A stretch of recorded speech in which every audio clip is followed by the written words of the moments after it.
When will you feel the billionaire bailout? July 4th, 2025, this year, changes to SNAP work requirements. So a lot of people might have received notices. That's one of the things that we were in the Rules Committee up fighting, going back and forth, because we wanted to make sure there was this thing in place that if you had a 7-year-old at home, then the work requirement took effect. And I'm like, so that tells me that a lot of people don't have children at home, because I don't know what 7-year-old you're leaving at home by themselves, because these guys are gonna come and do a knock on your door, because you can't leave them at home.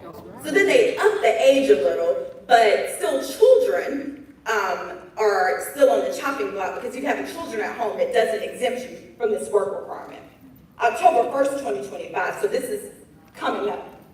And funding for the SNAP Nutrition, Education, and Obesity Prevention Program. So if you think about all of the public schools in the city of Atlanta, you might have heard a lot about this, like the summer nutrition meals were cut, funding was cut. If you think about, especially Atlanta public schools, I know at a lot of our APS schools, every student in the school got free lunch. So we didn't have to worry about people, one section of kids who maybe didn't have money, they're standing here to get a peanut butter and jelly brown bag, while the other kids are getting this full lunch, and you shaming babies because they don't have the money to buy lunch, because everybody got free lunch. It was across the board. But we're cutting benefits, y'all, to children who need food assistance to give tax cuts to billionaires. Then let's fast forward to next year, July 1st, 2026. New limits for certain repayment options for federal student loans. And you might be like, I don't know what that means. Well, like, why does that matter? We don't need to get all these student loans. Those people won't go into debt. But let me make it plain for you. How many of you have ever used an attorney in your life? Ever? How many of you, okay, maybe you haven't used an attorney. How many of you have ever been to a doctor in your life? Everybody in here has been to some medical professional in your life. So let me make this plain of what this means. The reduction in the amount of student loans that you can receive over your lifetime means that it's going to limit who can go and seek a professional degree.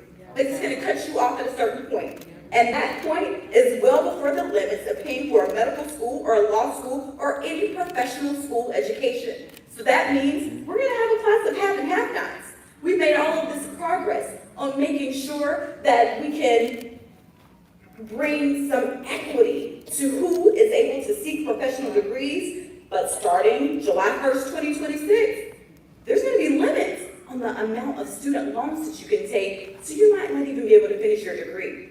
I've been getting letters and emails from people who tell me they're a medical school student right now, and they're trying to figure out what that means for the rest of their education, because they're already above the cutoff point that's going to take effect next year. And y'all, that is unacceptable. October 1st, 2026 removes federal funding for emergency for Medicaid for undocumented people. And y'all, this is a big one. Because what that means, it doesn't mean that anyone in this country undocumented isn't going to still need care. What it means is that our emergency rooms are going to be overwhelmed with people who are not getting treatment and care for things that could have been prevented. Treatment for things that didn't have to be this way, because they want to round up everybody and send them out. And now they don't even care if you're a U.S. citizen. They'll ask questions later, ship you off and ask questions later, have ICE coming up, talking to babies in schools, and that too, y'all, is unacceptable.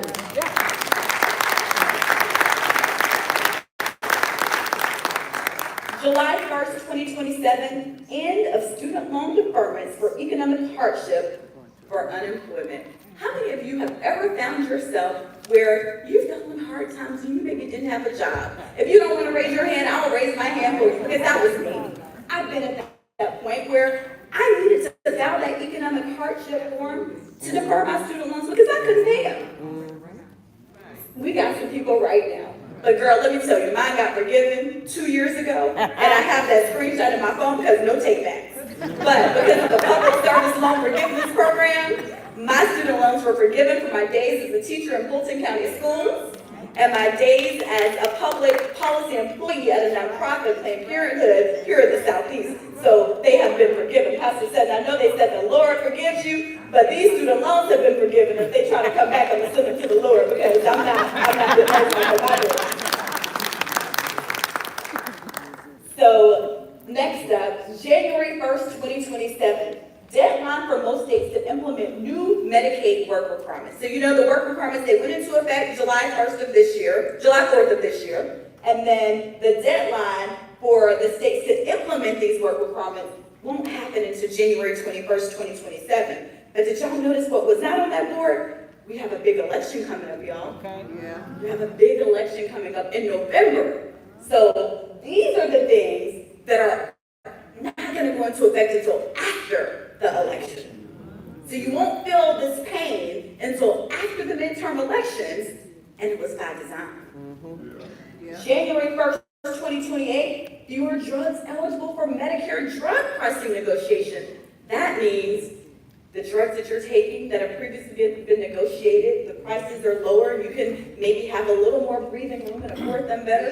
Yes, some of that is going to be a thing of the past. But it won't go into effect until January 1st, 2028. October 2028, most states began paying 5 to 15% of SNAP benefit costs. That means that's when those SNAP benefits are really, really going to be felt. Because what we're seeing now is state funds, they already can't afford a job.